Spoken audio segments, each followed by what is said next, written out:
And so this Sunday is often called Good Shepherd Sunday.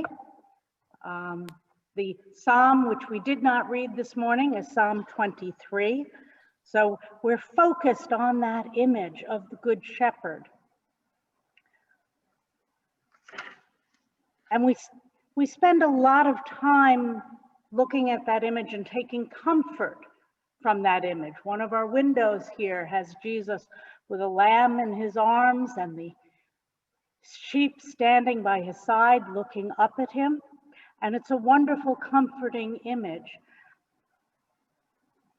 But I invite you to look a little further beyond your own comfort, because Jesus came to set us a model. He came to teach us not just that he is there to take care of us and to give us what we need, but he calls us to become the shepherds, to be the people in this world. Greta has stepped forward to be a shepherd, to lead her people. At the age of 15, she stepped forward to say, this is what we need to be doing to save the world and to save the people of the world. And we're each and every one of us called into that role of caring for this world, of caring for each other and all of the people within it.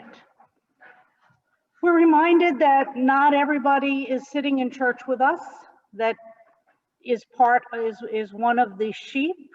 Jesus says there are those who are not of this fold, but they know my voice.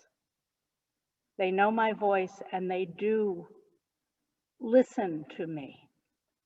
And so we know that we are working with people, both the people that we see, all of the people that we see on the screen with us, the people that we know are going to the Presbyterian church up the block, or the Episcopalian church down the block, or the Roman Catholic church across the street up the block, but people that may never have stepped inside a church may still know Jesus's voice. And the second reading that we get from 1 John, a very short book, and yet 1 John points out to us how we know love. We know that we are loved by Christ because he laid down his life for us. He made the choice to lead us knowing where that would lead him. And we know love by knowing that we ought to lay down our lives for another. What does that mean, lay down our lives? I don't think we need to go out in the street and look to find our death. But at the very least, it does mean that the person that you see today may need that love, and you may never see them again. Can you convey to them that they are a beloved child of God?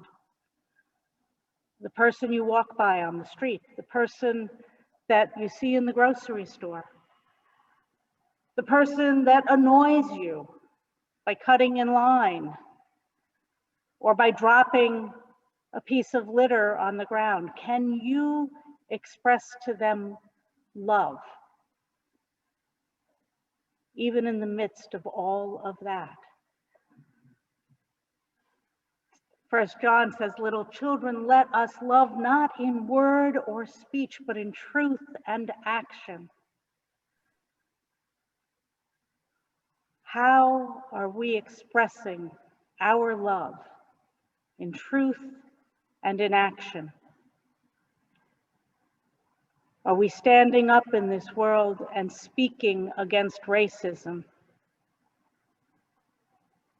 Speaking truth?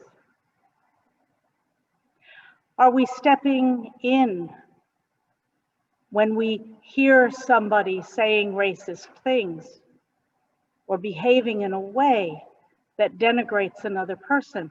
Do we speak up?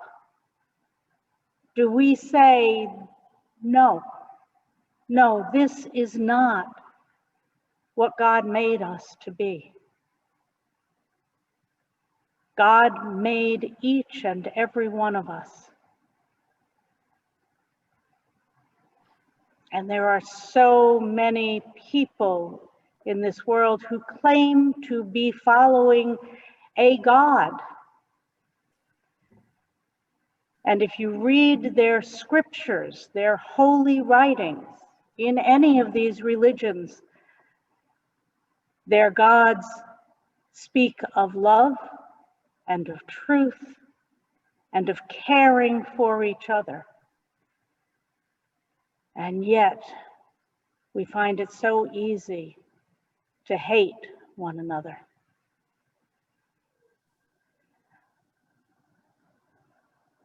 I invite you this day to step in, to look for the ways to share the love of God, the love of Christ all around you, with hope, with compassion, with joy, with a little bit of dancing, even in the rain. We can make a difference. We can change the world. And if you don't believe that, look at the difference that a teenager from Sweden has been making.